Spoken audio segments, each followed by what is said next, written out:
Olá, turminha, boa tarde. A aula de hoje de português vai ser sobre pronomes, tá bom? Então, a tia vai explicar para vocês quais são eles, para que vocês possam entender, tá certo? Então, fica com a tia Sabrina aí que vocês vão entender esse assunto hoje na aula de português.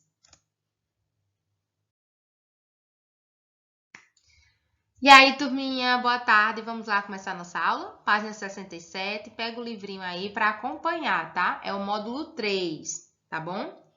Pronome pessoal. Se você não sabe o que é, fica aí que a tia vai explicar para vocês bem direitinho, tá bom? Aqui ao lado vocês estão vendo, tá certo? Que a tia colocou, não tá no livro de vocês, mas eu coloquei pronomes pessoais. Vocês estão vendo? Pronto. Temos aí uma tabela de pronomes. Eu, tu, ele e ela são pronomes. Eu é um pronome da primeira pessoa do singular. Professora, singular vocês podem ver que existe aqui, olha, eu, tu, ele e elas está em singular, está no singular. Então, olha, eu é um pronome da primeira pessoa do singular. Tu é um pronome da segunda pessoa do singular. Ele ou ela é um pronome da terceira pessoa no singular, tá bom? Então, vocês podem ver que esses aqui são os primeiros pronomes e estão todos no singular, tá bom? Primeira, segunda e terceira pessoa, tá? Aqui na tabela abaixo, vocês podem ver primeira, segunda e terceira pessoa do plural. São pronomes que estão no plural, ó. Nós, vós, eles ou elas. Observe que esses pronomes, todos esses pronomes aqui, estão no plural. Nós é primeira pessoa do plural. Vós é segunda pessoa do plural.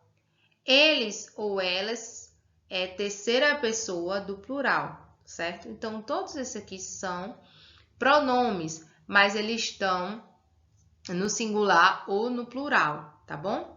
Aqui ao lado, tem aqui pronome pessoal. Leia o texto a seguir. Luca é um dos personagens da Turma da Mônica. Ele é um pronome, ó. Ele é um pronome da terceira pessoa no singular, certo? Como vocês estão vendo aqui, ó. Terceira pessoa é ele, do singular. É cadeirante, adora esportes e é muito fã do cantor Herbert Viana, que também é cadeirante, da banda Os Paralamas do Sucesso. Em algumas historinhas em que Luca aparece, são apresentadas situações de falta de acessibilidade que ele consegue superar com a ajuda dos seus amigos. Luca ensinou-lhes, e aqui também é outro pronome que vocês vão conhecer, que sua limitação não é um obstáculo para a diversão. Letra A. De acordo com o texto, quais são as principais características de Luca? Então, você vai botar aqui as características de Lucas que está sendo descrita no texto, tá bom? B. Ligue as palavras destacadas no texto ao termo a que ela se refere. Ele se refere a seus amigos ou Luca? Liz, que ensinou-lhes, Liz é seus amigos ou Luca? Então, você vai ligar corretamente. E 2. Reescreva as frases a seguir, substituindo as expressões em deixar que por um dos pronomes em parênteses. Então, existem pronomes aqui nos parênteses. Ele e ela, que são pronomes do que? Da terceira pessoa do singular. Mônica é amiga de Luca. Então, você vai substituir Mônica por um desses pronomes, que também está ou no feminino ou no masculino. Então, você vai substituir corretamente por ele ou ela, tá bom?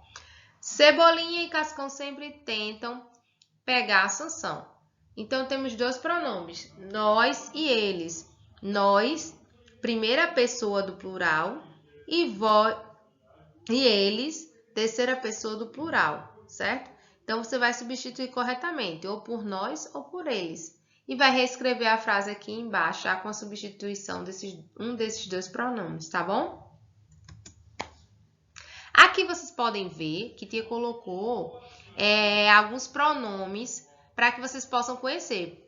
Pronomes pessoais, que a gente acabou de ver, eu, tu, ele, mim, ti, si, são pronomes também. Possessivo, meu, minha, que é de posse, é meu, é minha, é tua. é teu, é sua, é seu. Demonstrativo, este, eu estou demonstrando, estou mostrando. Este, esta, esse, isso, aquele, aquilo. Pronomes que referenciam as pessoas do discurso, na primeira, na segunda e na terceira pessoa.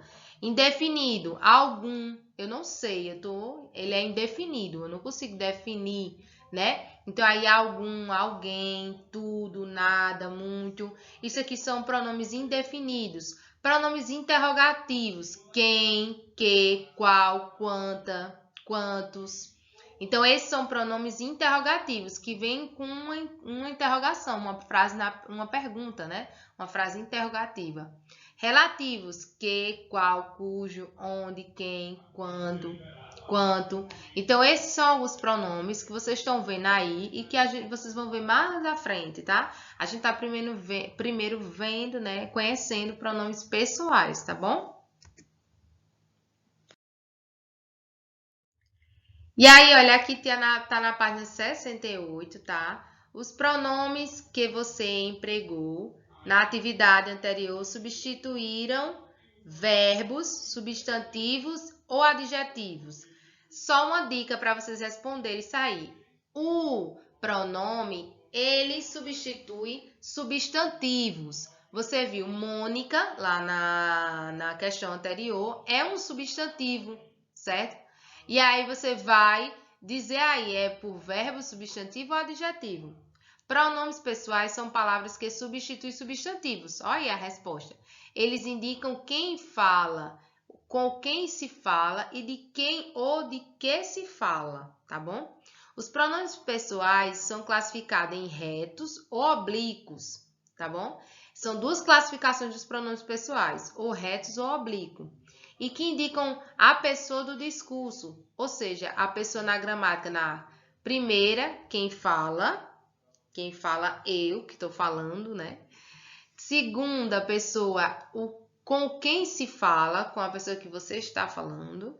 Terceira, assunto, sobre quem ou que se fala, tá bom? Temos aqui pessoa gramatical. Primeira do singular, segunda do singular, aquilo que te explicou, né? Terceira do singular, primeira do plural, segunda do plural e terceira do plural. E aqui tá os pronomes pessoais do caso reto. Esse aqui são do caso reto, que é aqueles que eu expliquei lá na tabelinha anterior. Eu, tu, ele, ela. Nós, vós, eles e elas. Esses são pronomes pessoais do caso reto, certo? São classificados como pronomes pessoais retos, ok? E aqui há pronomes do lado, pronomes pessoais oblíquos. Quem são os pronomes pessoais oblíquos? São esses que estão aparecendo aqui. Me, mim, comigo, te, ti, contigo, se, consigo, o, a, li. Tá vendo esse li que apareceu lá? Aquele que aparece na atividade, lis, que era um pronome pessoal, pessoais oblíquos.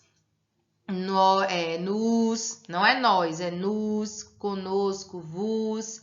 Aqui é vos. Tá vendo que a diferença é que esse aqui, ó, do caso reto, tem acento agudo, vós, e nós tem acento agudo. E é do caso aqui reto, pronomes pessoais reto. Retos, perdão.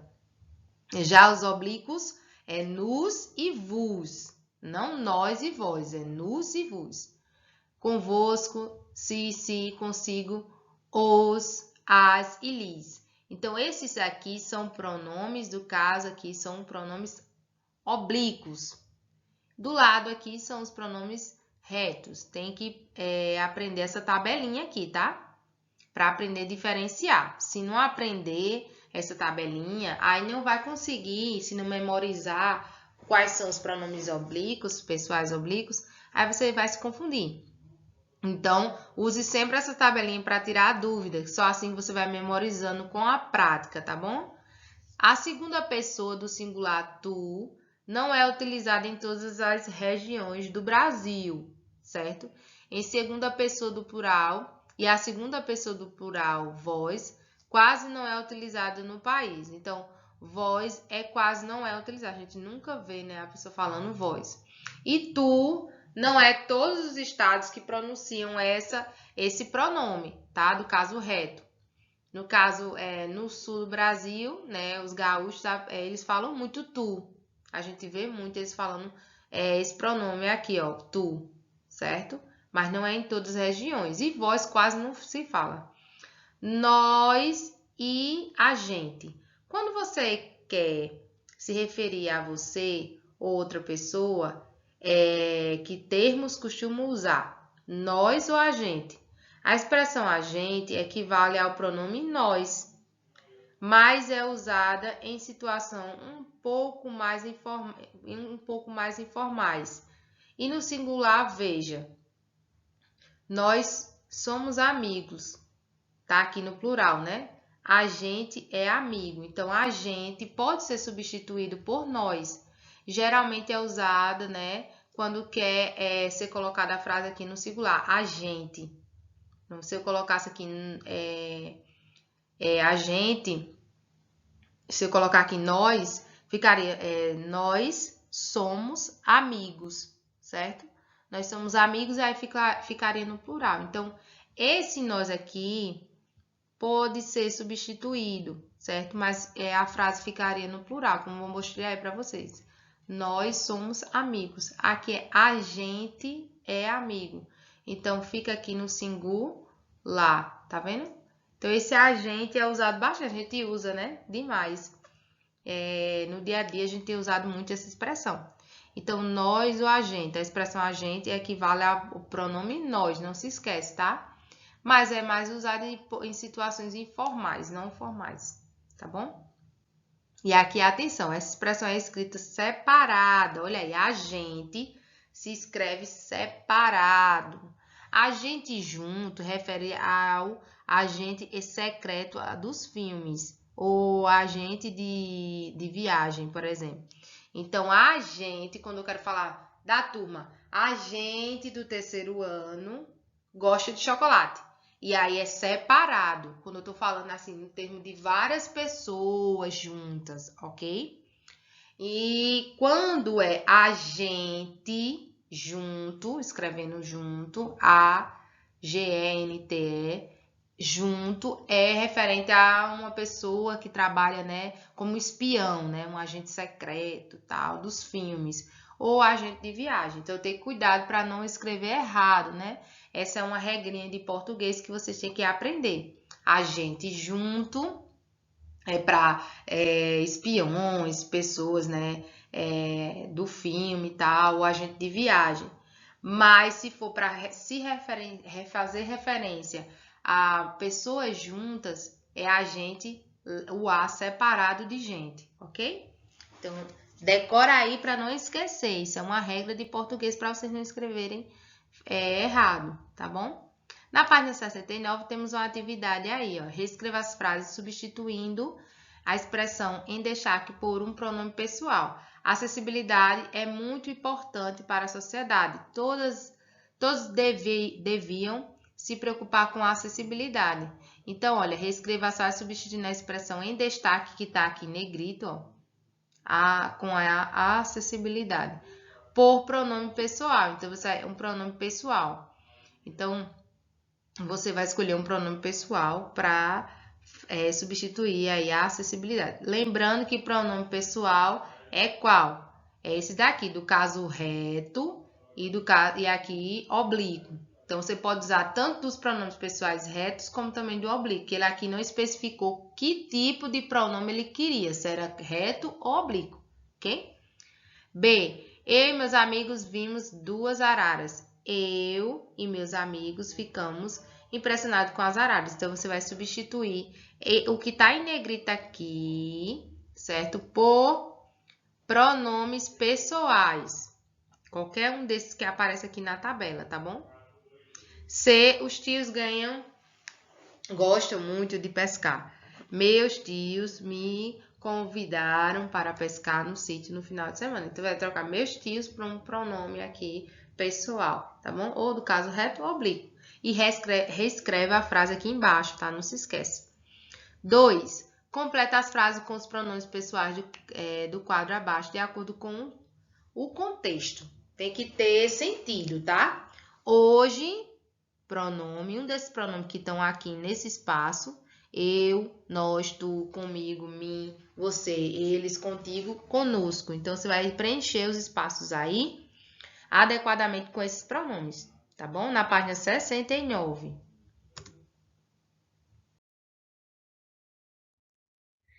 E aí, turminha, eu tô aqui na página 71 e 70 e 71 do livro de vocês para falar sobre pronomes de tratamento. Professora, o que é pronome de tratamento? Tem aqui, ó, acompanha aqui na página 71 do livro de vocês, tá? Aqui, ó. Os pronomes de tratamento são utilizados de acordo com a pessoa a quem nos dirigimos e revelam maior ou menor proximidade, intimidade e respeito de acordo com as características do leitor ou ouvinte. Veja no quadro a seguir alguns pronomes de tratamento. Ó, pronome de tratamento, você,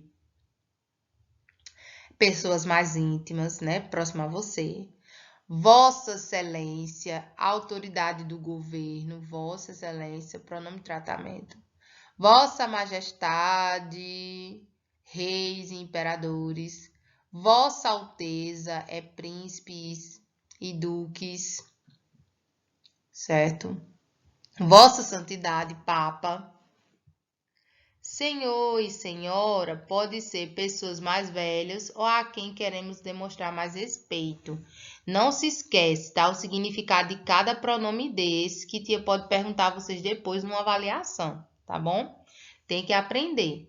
Então, olha, aqui na número 1 da página 70, tem um textinho. Lê o texto a seguir e responda as questões.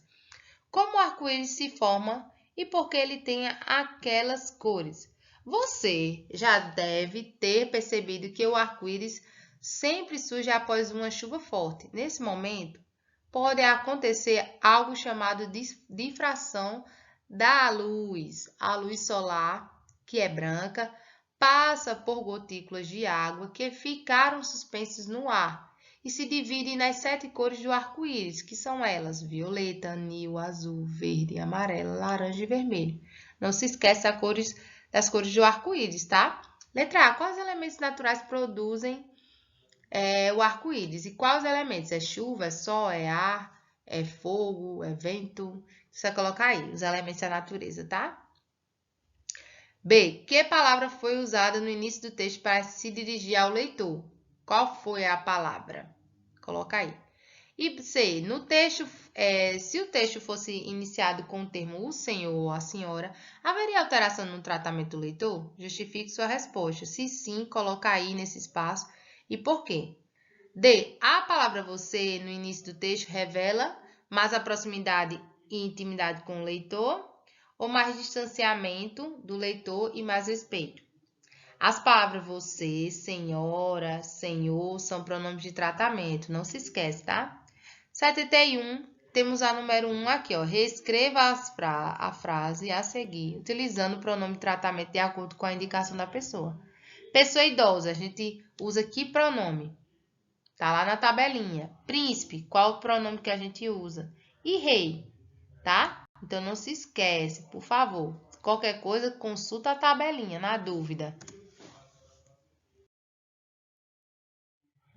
Aí, turminha, temos aqui na página 72 uma atividade que vocês vão fazer no caderno de português que está aí com vocês, tá? Tirinha, na leitura deste capítulo você aprendeu o que é acessibilidade com HQ dos personagens Luca e Marina, da turma da Mônica. Para esta produção, você vai criar uma tirinha e depois com os colegas da turma vai montar um livrinho de tirinha e disponibilizar para uma cópia na biblioteca da escola. A gente não vai poder fazer isso em turma, tá bom? Mas tia vai querer que vocês façam a tirinha no caderno.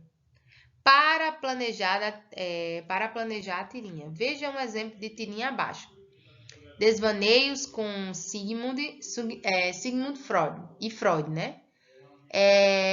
Aqui, olha, Sigmund e Freud. É isso mesmo, tá? Aqui tá o texto. Às vezes eu preciso de um tempo sozinho para recarregar a bateria. Tudo bem, todo mundo precisa de um tempo sozinho, eu entendo. Obrigado, não dá para ficar com o celular descarregado em público. Isso é uma tirinha de humor, tá, gente? As questões a seguir podem ajudar no planejamento da tirinha. Quem são os personagens da tirinha? como eles são. Aí vocês vão copiar essas questões aqui, certo? No caderno, faça o cabeçalho, atividade de classe e copia. Copia aqui, bota atividade de classe, aí copia letra A, letra B, letra C, letra D e depois responde, tá? Quantos quadrinhos há na tirinha acima? De que forma é feita a leitura desse quadrinho? C. Em relação às falas dos personagens, qual a diferença entre o HQ, apresentado na seção leitura deste capítulo, e a tirinha que você leu acima? Cite alguns elementos da historinha em quadrinho da seção leitura, aquele lá da Turma da Mônica, que a gente leu sobre acessibilidade, tá? De Luca. Que também aparece na tirinha que você leu, certo? Então, olha, preste atenção. Vocês vão copiar essas questões A, B, C e D no caderno e depois vai responder, tá bom? E aí, olha, tem mas não sei quantas linhas pular, né? Geralmente é para pular de 3 a 4 linhas aí, tá bom assim? Só na primeira que não, é 2 linhas. E aí, olha, na página, aí depois que vocês fizerem essa atividade no caderno, vocês vão fazer a tirinha de vocês, tá certo? Na página 73 fala sobre isso, olha. Para produzir a tirinha, siga os itens abaixo. Crie um ou mais personagens em um local onde eles estarão, por exemplo, em casa, na escola, um parque. 2. Pense no que vai acontecer com esse personagem. A historinha deve ocupar 2 quadrinhos, 2 a 4 quadrinhos, como esse daí, olha, tá vendo? 3. Desenhe cenas e inclua balões, tem que fazer os balãozinhos de fala. Onomatopeias. Onomatopeias a gente vai explicar depois. Vocês ainda não sabem o que é, mas a gente vai fazer uma aula específica o que é onomatopeia. Eu vou dar um exemplo. É aqueles barulhos quando o telefone toca, trim, a porta bate, toque, toque. Isso são onomatopeias, tá bom? São os sons emitidos através da escrita. Então, vocês podem usar sons. Uma bomba explodindo, bu, vocês botam lá, bu. E aí, você vai botar lá um esquema de balões que é feitos, tá? Nos quadrinhos, quando tem esses barulhos, para vocês verem e conhecerem melhor. Desenhar cenas, né, de inclusão dos balões. Usa onomatopeias, tia, tá? Onomatopeias em cada quadrinho, de acordo com o acontecimento da sua história. Escreva as falas em um tamanho adequado para a leitura. Se você criar uma tirinha sem falas, utilize elementos não verbais, por exemplo, faça símbolos e desenhe nos balões, né? Para representar as falas dos personagens. Se lembra que aquele quadrinho da Turma da Mônica que a gente leu no começo aqui desse capítulo que fala sobre acessibilidade? Pronto, aquele quadrinho ali não tem falas, né? A gente vê, tem pouquíssimas falas, tem desenhos nos balões, vocês podem se inspirar através dali, tá bom? E aí, essa parte aqui, segunda parte aqui é comigo, tá? Livro de tirinhas da turma, que é pra gente confeccionar um livro de tirinhas da turma, tá bom? Então, vocês vão, depois que responder essas questões aqui, A, B, C e D, da página 72, tá bom? Vocês vão fazer a tirinha de vocês no caderno de português, tá? Pode fazer só uma tirinha dessa, professor? Só uma tirinha como essa daqui? Pode. Pode fazer mais também? Pode, tá bom? Fica a sua escolha. Eu vou colocar alguns exemplos lá no grupo para vocês, tá certo? Então, vamos lá, mão na massa e até a próxima aula de português.